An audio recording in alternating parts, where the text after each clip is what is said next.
Good morning Saroj মামা, তোমাক প্ৰণাম। পুৱাতে উঠা তুমি, কত কি যে কাম। লগা ৰঙা ৰ'দ ক'ত পোৱা তুমি, পুৱাতে উঠি ৰবা চাই থাকিম আমি। ৰঙাবেলি পুৱাতে উঠিলা, ফুৰি চাকি আহি তুমি মুখ হাত ধুলা। গোসাঁই নমু কৰি কিতাপ পঢ়িলা, সাৰেগামাপা ধানিছা কিয়নি শিকিলা।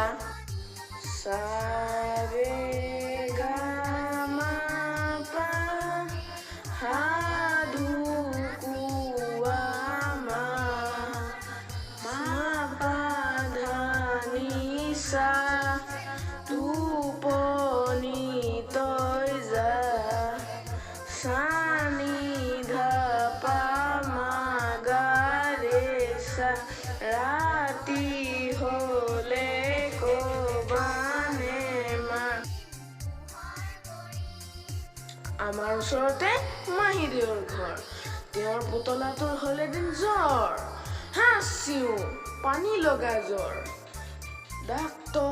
ডাক্তৰ মাহীদেউৱে কলে, ডাক্তৰ আনিবলৈ দাদালৰ দিলে। দৌৰ টক টক টক, দুৱাৰত ডাক্তৰে কৰে টক টক। পুতলাই ভয় খাই কপে থক থক। ভয় নাই, ডাক্তৰে কলে, লাহেকে পুতলাক বেজি এটা দিলে। আইঔ! দৰৱ খালে, গাখীৰ খালে, জ্বৰ ভাল হ'ল। হাঁহি হাঁহি পুতলাই খেলিবলৈ গ'ল।